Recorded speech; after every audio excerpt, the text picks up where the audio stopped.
I'm Dr. Sabrina Siegel with the Neuroscience Education Institute. Welcome to the NEI podcast. On this show, I sit down with renowned mental health care experts from a range of diverse backgrounds to discuss breakthroughs and best practices for treating patients with mental health conditions. In this episode of the NEI podcast, we are discussing the Diagnostic and Statistical Manual of Mental Disorders, 5th edition, text revision, the DSM-5-TR. And I have here with me today, Dr. Michael Furst. Dr. Furst is a professor of clinical psychiatry at Columbia University and a research psychiatrist at the New York State Psychiatric Institute. He also maintains a private psychopharmacology practice in Manhattan. And Dr. Furst is a nationally and internationally recognized expert on psychiatric diagnosis and assessment issues. And he has conducted expert forensic psychiatric evaluations in both civil and criminal matters, including the 2006 trial of the 9/11 terrorist, Zacarias Moussaoui. Dr. Furst also has editorial experience for years with the DSM, and he is the editor and co-chair of the Revision Subcommittee of the DSM-5-TR. Welcome, Dr. Furst. Well, thanks for inviting me. I really appreciate the opportunity to sort of clarify what people can look forward to when they see the DSM-5-TR. Excellent. My first question for you is, what was your experience like as co-chair of the Revision Subcommittee and DSM-5-TR editor? Can you share that with us? Sure. This is, I enjoy it tremendously. This has been my entire career, essentially, has been involved in the DSM. The way that happened was I did my residency at Columbia University, the Department of Psychiatry. And Robert Spitzer, who is the creator of the original DSM-3, was on faculty there. In fact, I came specifically to do my residency here so that I could work with him on future DSMs. So I actually had an opportunity as a resident to be able to work on the closing stages of the DSM-3-TR, which came out in 1987. So I've been basically plugged into the DSM all the way through up to now, which is the most recent iteration of the DSM-5, which is the DSM-5-TR. Plus, there's also a sort of, I would say, competing classification system called the International Classification of Diseases, which is produced by the World Health Organization. It's for international use. I've also had the opportunity to be involved in that development. They're up to the ICD-11. So, and that is just came out right now very recently. Why do you think that the changes that were made are vital to clinicians and researchers?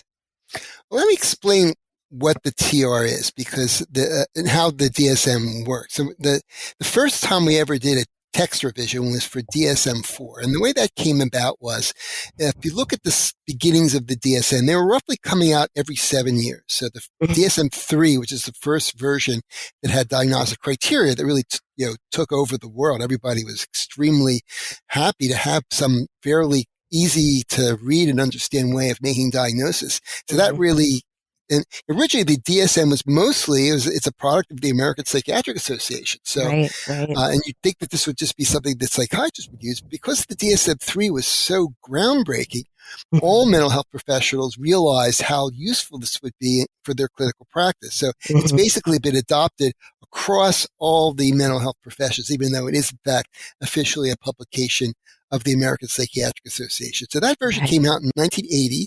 And then, we're going to, actually the next one they were originally planning to do would have been DSM-4, and that was supposed to be in the early 1990s. But the DSM-3 was such a big success, and they realized there were some errors and problems with it. They decided to do a revision of DSM-3, and they called it DSM-3R, as opposed to, you think naturally they might have called it DSM-4, but they called it 3R. And that was in 1987.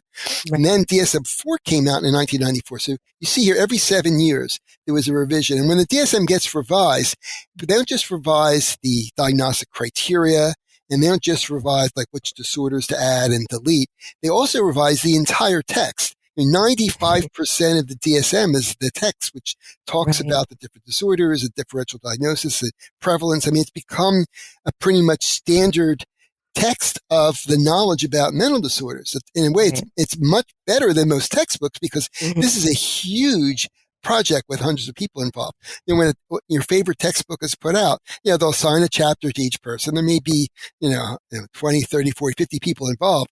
This is a massive effort. So the effort that goes into making sure the information is correct and up to date is really huge. So there's two uses of the DSM. One is to make a diagnosis. The other is to really become a source of information about the mental disorders. So that's what the text is. So when they started this every 7-year cycle, the DSM. So once they did DSM-4, which came out in 1992, there was actually a bit of a backlash against the DSM project. People were saying things like, "Oh, you guys are just doing it too often. This is not that many important changes in the understanding of mental disorders to justify doing a new edition every 7 years.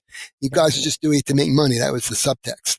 So APA said, "Well, something to be said about." They didn't say, "Well, you're right. We're trying to make money." What they did say is there's a disruption in coming out with new DSMs because everybody has to learn it. So every time a new one comes out, people are, "Oh my God, I got to take courses. I got to learn it again." So this every 7-year thing, there was really a pretty big pushback against doing that again. So the APA decided after DSM-4 came out, they were not going to set a timetable for DSM-5. In fact, they had the idea it was probably going to be at least 15 years between DSM-4 and 5.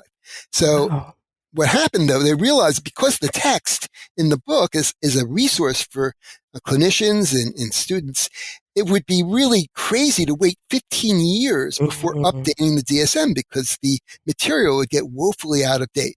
So that was the idea was, okay, there's two kind of ways to revise the DSM. You revise it in terms of the categories and the definitions, and you could also revise the text to make sure that when you open up the DSM, you can have some assurance that what you're reading there is relatively up to date. So that was the justification for doing the DSM-4-TR. And the DSM-4-TR came out in 2000, roughly 6 years after the DSM-4.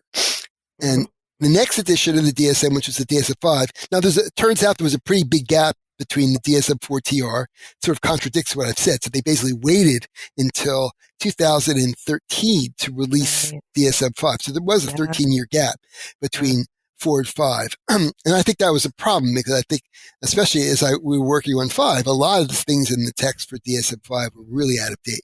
So we said, really, that's not acceptable. I think people rely on the DSM as a really good source of information. So we have an obligation to make sure it continues to be useful.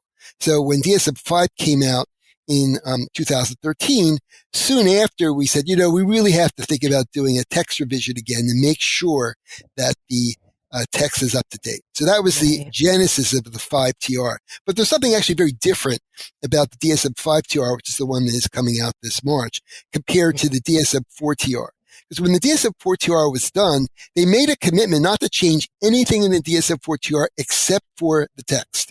So it's like if you're a clinician and you really don't care about the text, you just want to open it up and use it to make diagnoses or use the diagnostic codes, you could theoretically just continue to use the DSM-4. Right. Though it turned out that as we started work on the 4-TR, there were like 3 or 4 changes of the criteria that were made in response to errors that had been discovered. So, but you still could get away with holding on to the DSM-4 indefinitely. So for DSM-5, which came out in 2013, it was a reconceptualization of how the DSM should be done. And the first realized it was having them come out, it fixed essentially arbitrary intervals, really ignored the science. If there's a new discovery that comes out, why should we wait until the next DSM to put it in there? So the DSM revision model was changed. It's sort of an ongoing revision process. Now that we have the internet and electronic versions, that wouldn't have been possible in the 1980s or 90s to do it that way, to be able to keep making changes because you have your hard copy. How are you going to know what the changes are? Now that the DSM is available online and on a website and on apps, it was feasible to actually make changes after the DSM-5 comes out and distribute those changes to everyone who owns either the website or whoever owns the app. So they realized that the whole process of just, rather than changing everything every 7 years or every 10 years, things could be changed on an as-needed basis.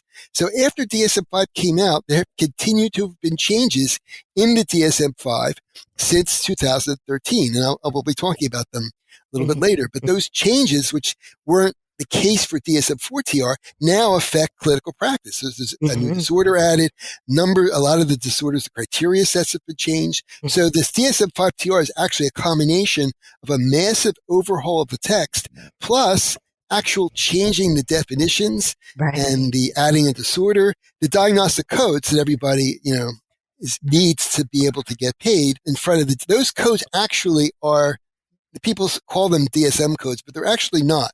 Those codes are actually ICD-10-CM codes. I'm sure you've probably seen that. What that actually means is ICD-10-CM is the coding system that's used by all of medicine.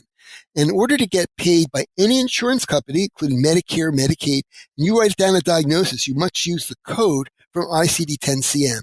Those codes are not controlled by the American Psychiatric Association, but they're controlled by the U.S. government. It's the agency called the National Center for Health Statistics is in charge of all the coding.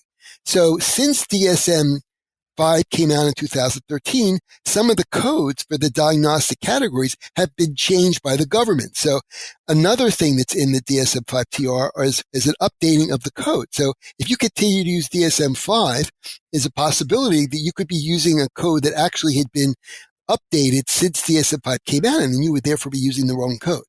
Right. So when you get the DSM-5, you have the latest criteria, the latest updated text, and all the diagnostic codes now have been updated to keep pace with the National Center for Health Statistics ICD-10-CM. So there's lots of reasons why the DSM-5-TR, I think, is much more clinically significant for people in practice than I think actually DSM-4-TR was. I would say DSM-4-TR, clearly if you're a student and you're learning, you would want the most recent information. But I think clinicians who just need to use it for practical everyday practice, the text is less important, but the criteria, the definitions, those things are of paramount importance in clinical practice. Right.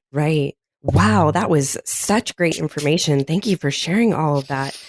So speaking of the changes that were made, what are some of the most significant changes? I say probably the most significant change is the addition of a new disorder. So it's traditionally, whenever the DSM comes out and you get press coverage, the first question is, what's new? Everybody wants to know what the new disorders are. And when you read a newspaper article, anything about any DSM, it's always, well, this new disorder, like for DSM-5, the new disorders included this condition called disruptive mood dysregulation disorder, which is a disorder in children where they have these serious anger attacks and chronic irritability. That was newly added to the DSM-5. That was a completely new thing. And that, of course, that's going to generate a lot of interest because it's basically adding something you should look for in patients. Because before that, kids who came in with these temper attacks actually were often misdiagnosed as having bipolar disorder. And in fact, it was a really big problem because those kids would be called bipolar disorder. They would be given antipsychotics and lithium. They'd get a lot of weight. It was really bad. So this condition was added to the DSM-5 to say, hey, wait a minute. If you have a kid who's out of control, can't, and is violent and angry, that might look like it's bipolar, but it's actually not. It's a different condition. It's very important because there is such a thing as childhood bipolar. Children can get bipolar disorder, but it really looks like what it does in adults. Episodes of elevated mood and not needing to sleep and having tons of energy. It occurs in children. But this condition is very different. And if you have a childhood bipolar disorder, you're going to have adult bipolar disorder. You just continue to have it. This condition, which is now called disruptive mood dysregulation disorder, they turn into kids with mood and anxiety disorders. So it's really a precursor to mood and anxiety disorders. So it's really a completely different condition. We felt it was really important to identify that and put it in the DSM so clinicians could be aware of the existence of that condition and treat it accordingly. So for DSM-5, it's a pretty big deal to add a new disorder to the DSM because it affects clinical practice and there's always lots of controversy when you're adding new disorders. So for the DSM-5-TR, the new disorder that's been added is something called prolonged grief disorder. It was actually considered for inclusion in the DSM-5, but there were concerns that they didn't have enough empirical information. They were having some difficulty coming to an agreement about the best way to define it. So it got placed in the back of the DSM. There's this sort of place called the Research Appendix, which are categories that were considered for DSM, but they felt that really wasn't ready. So in the intervening years since DSM-5 came out, there's been an explosion of research about this condition. And the other thing that makes this condition very compelling is these are people who have been suffering and people don't understand what they have. They're actually treatments that have been geared, psychotherapy treatments specifically to treat this condition. So what is prolonged grief disorder? This disorder, the addition of this disorder was a little bit controversial because essentially we're saying, grief is normal.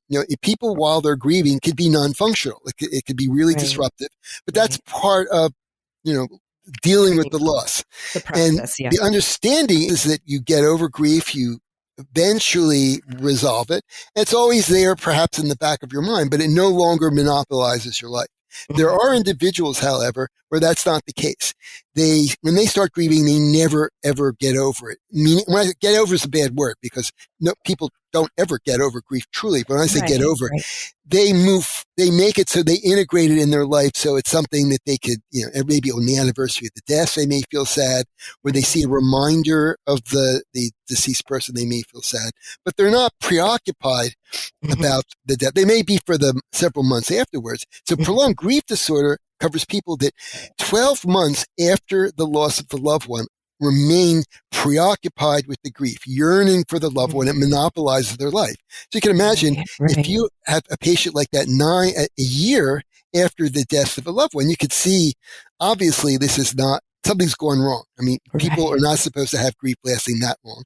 And it really is disruptive to their lives, and it predicts the development of a number of medical conditions and other psychiatric conditions. So, but because this thing wasn't in the DSM, it wasn't on the radar. So if people had this, sometimes you'd get this phenomenon where you'd have a person with prolonged grief disorder and everybody's sort of like, come on, you get over it already. They make it look like it's your weakness that you haven't gotten through it yet, when in fact it's a condition that for which there's treatment. So I think the addition of prolonged grief disorder, I think, is a really major advance for DSM-5-TR.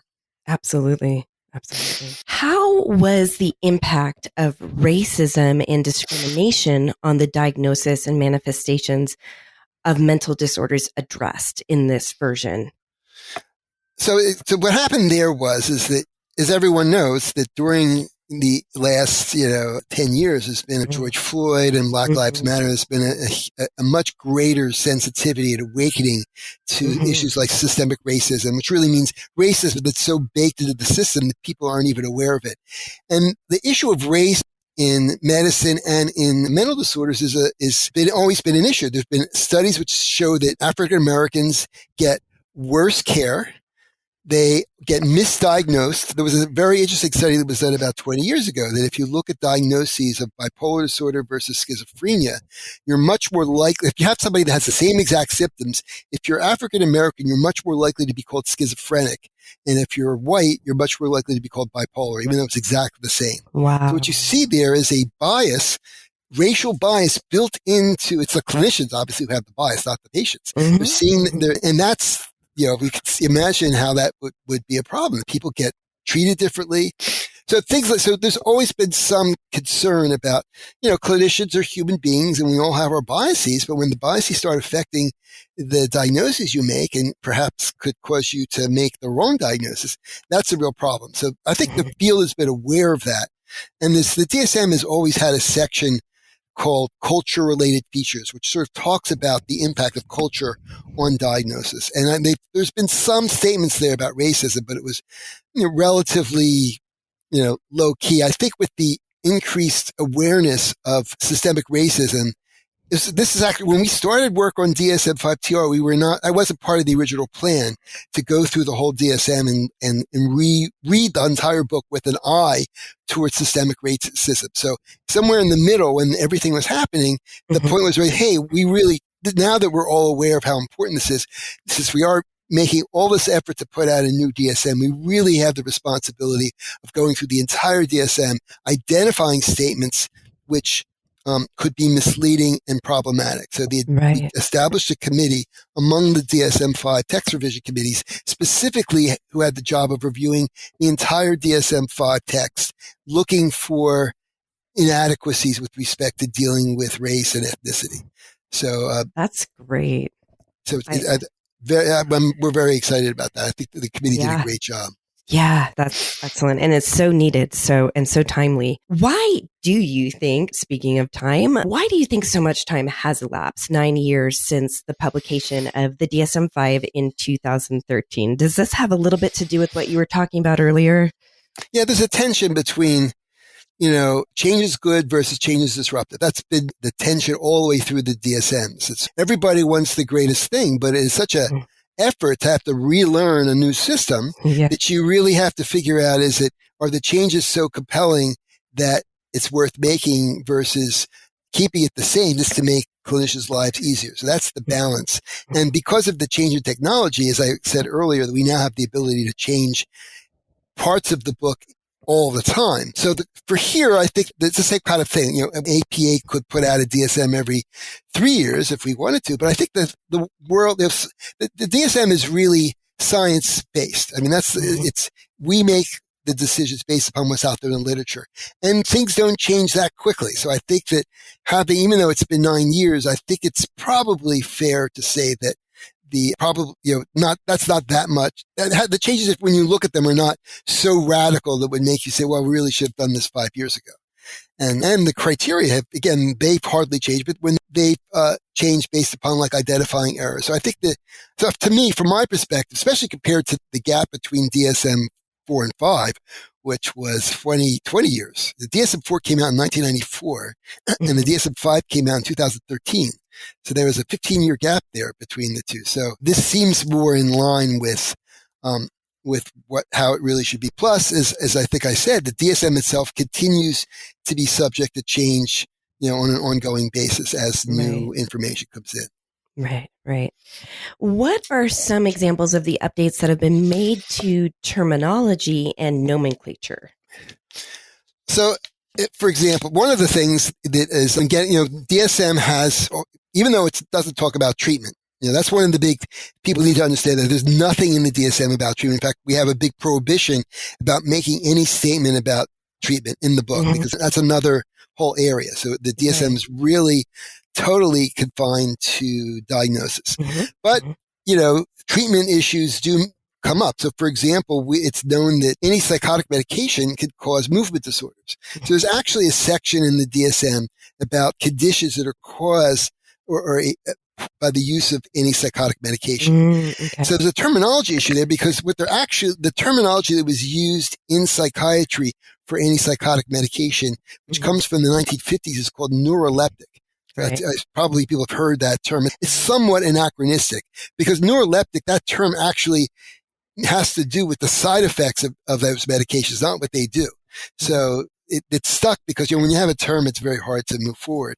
But we felt that it was a good idea that we wanted to kind of retire the word neuroleptic as much as possible.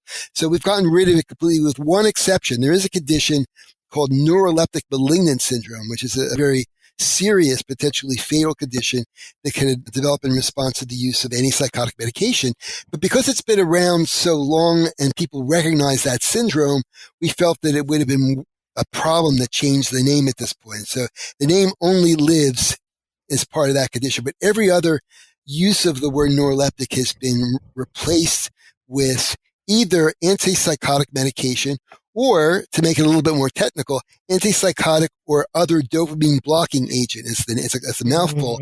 But the reason that's important is often when we talk about these medications, often we're talking about the side effects. So it turns out that there are a number of medications for conditions like nausea that are not antipsychotics, but they have the same mechanism and they have the same side effects. So when the DSM refers to medicines in that class, we have to talk about the actual pharmacology, and the pharmacology is that they block the dopamine receptor. So that's been changed there. There's been some changes in the language around gender dysphoria. So for gender dysphoria, for people who are, the whole idea about gender dysphoria is that you're born identified with one gender and you desire to be in another gender. So, you're born male, you feel like you should have been born female. So that it says in there, you have the birth gender and the desired gender.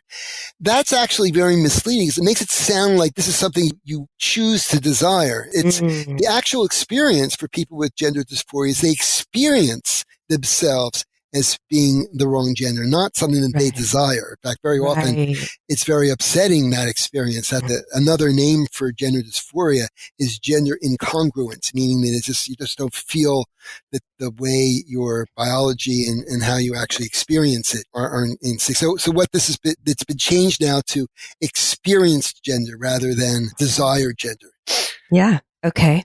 So things like this. So that's an example, another example. There's another one there about where the issue of what you're called assigned at birth is also something changed. Because, when people are, it's literally when you are, born, that's where you get your gender. Somebody says, oh, it's a boy or a girl, and that's how things get started. So it literally is something that's been assigned to you rather than something which is truly there. It's kind of a reflection that gender is a bit of a constructed concept. So it's not just black or white. So things like, experienced, gendered, assigned at birth kind of really get at the core idea that this is really a construct that you are assigned or experienced differently. So we really want to kind of update the terminology to really reflect better the experience of people with gender dysphoria. Right. That's great. What changes have been made to help clinicians indicate the presence or history of suicidal behavior versus non-suicidal self-injury? Yes, that's another very important change. It's a kind of been a funny thing that if you take a step back and you think about suicide's probably for most clinicians the most serious thing that can happen when you're treating someone with a patient. And yet the DSM has almost no evidence of suicide appears is one criteria of 9 in major depressive episode. And that's like it. There's some mentions of it in the text, but there's really, no good way to indicate to other clinicians and to put in the chart the presence of suicidal behavior or non-suicidal self-injury, which is things like cutting and self-mutilation. So these are constructs which are very clinically important, but there's really no way to communicate them in the process of making a diagnosis.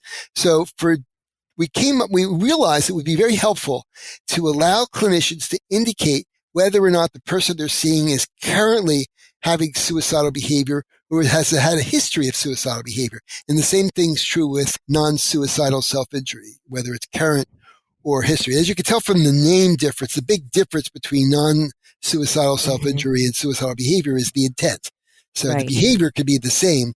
If you cut yourself with the goal of relieving anxiety or sapping you out of dissociation, that's a non-suicidal self-injury. But if you cut yourself because you're trying to kill yourself, then the same exact behavior could become suicidal. So what does the DSM do? We discovered that there's a mechanism in the ICD coding system to allow you to code symptoms separate from diagnoses. The suicide's a good example. That occurs across many different diagnoses. It shouldn't just be tied to major depression. It looks like it's only part of major depression because it's the only criteria set that has the word suicide in it. But in fact, suicide is an issue that cuts across all the diagnoses. So there is a mechanism where you can have a code for suicide and non-suicidal self-injury that you can assign along with the diagnosis of whatever your diagnosis is to indicate that that's a clinical problem that you want to note and put it in the chart and as part of the system. Which major disorders have had diagnostic criteria revisions?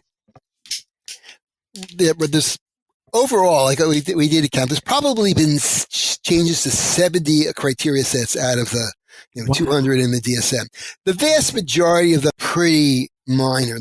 But some of them really were fixing inconsistencies. Like one of the first ones that was actually fixed. So these changes were actually made not as part of the DSM-5 text revision process. So basically there are two processes running in parallel that went into the making of the DSM-5-TR. There's the text revision itself, which is the thing that I was in charge of, which is that whole process involved finding 200 different experts, each of whom had expertise in like one disorder, and they were given the job to go through and check what's happened in the literature the past 10 years, and basically update the text based on that. And we relied on people who had very specific expertise in that area so that we could be confident they would be very familiar with the literature and the changes. So that was a big process, and that was the process that I was in charge of with respect to the work. Now, independent of that process was the process I mentioned about making changes to the criteria. There's another committee called the DSM Steering Committee, of which I'm a member, is the committee that actually reviews proposals for changes to the criteria and then makes a decision. So basically you have that committee making changes to the criteria, and then my committee making changes to the text. So what you see in the DSM-5-TR is the two together.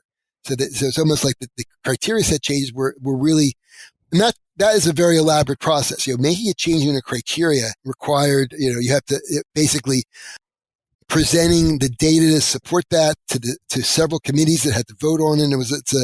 And every single major change to the criteria that had been made in the DSM since it came out in 2013 is posted to the DSM website for public comment.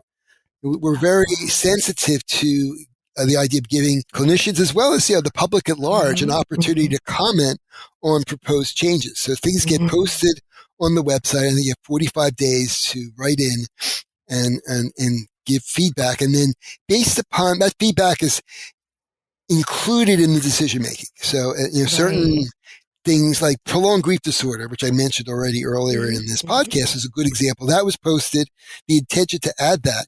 And we got a lot of feedback. A lot of it was pro. I'm glad this is finally recognized. I can now get treatment. And then there's people that say you're basically making grief into an illness, and that's bad.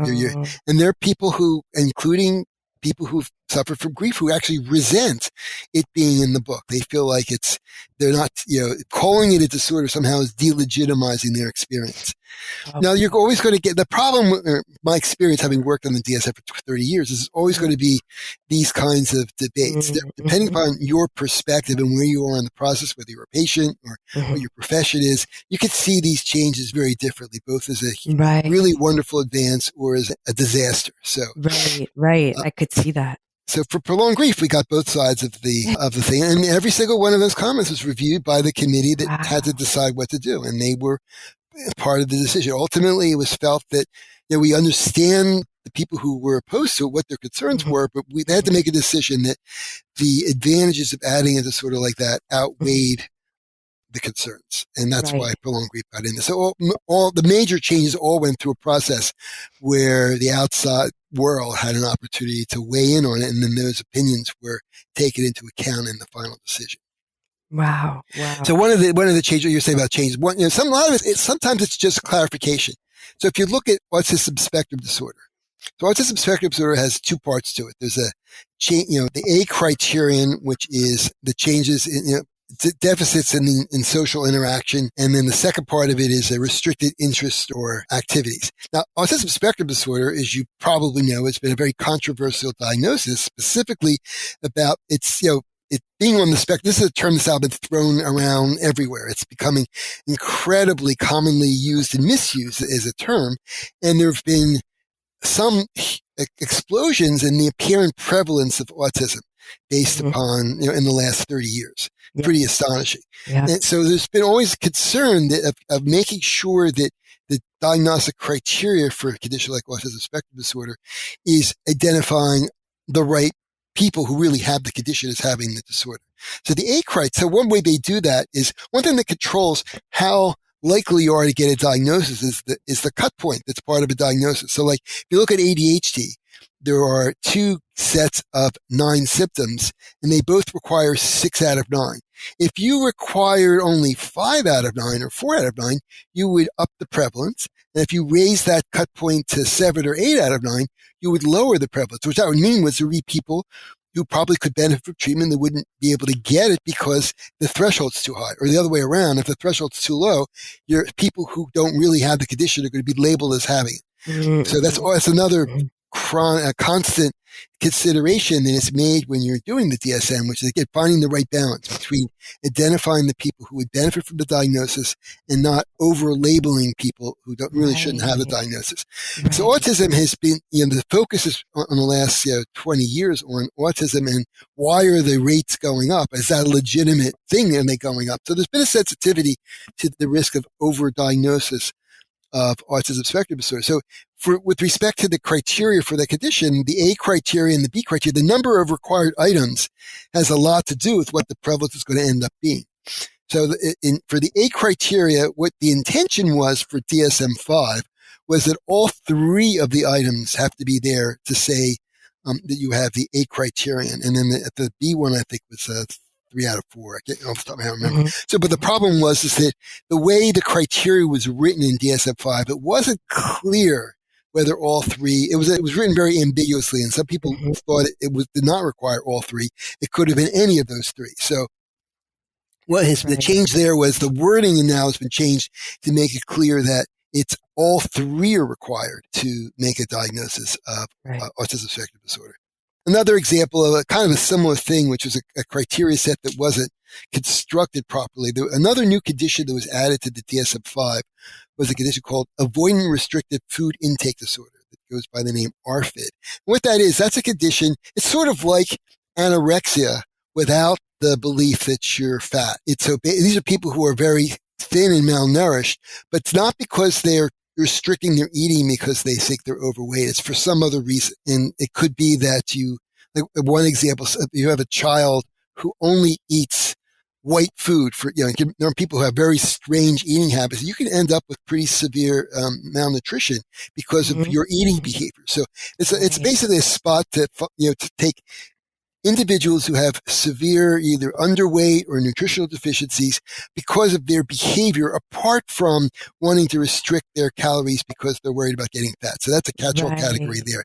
So most of them are things like strange eating behaviors and stuff like that. But one of the other ways to get it is if you, for psychological reasons, avoid eating in front of other people. Let's say you're very embarrassed about eating and you go to school and you just don't eat any food at all. So the reason you're underweight is not because you're afraid of getting fat, it's because you have some other thing standing in the way of your eating. So there's basically the ways to get this condition was either an eating behavior problem, or this kind of psychological barrier to your eating. So when that criteria set was put in there, unfortunately it was written in such a way that made it look like you had to have some kind of an eating behavior problem, and therefore that the way to get it by also having this avoidant behavior, you couldn't actually make it for the diagnosis. It was a unfortunately written criteria set. So again, it's things like that. That was fixed now, so it now does what it's supposed to do. So it's stuff like that. It's things that were intended, after the DSM-5 came out, somebody pointed out that, this thing doesn't make any sense. So the 70 criteria sets with changes are mostly along the lines of clarifying things that had been problems that had been identified since the DSM-5 came out, and then kind of figure out what was intended and then changing them accordingly so that it's much clearer to use. Right. That's great. I think those are all wonderful changes. And that takes me to my next question, which is, has the pandemic had any sort of impact on the changes that were made? And I mean, I think what comes to mind is like the prolonged grief disorder. Is that something that maybe was brought to more attention in lieu of the last couple of years based on everything that's been going on? Or is it too early to tell? It's an excellent question. It certainly affected the process of doing the book because we couldn't, everybody's working from home in that sense. But the actual impact of the pandemic on the content of the DSM is, it looked at some point that there may have been COVID-related syndromes that had been emerging.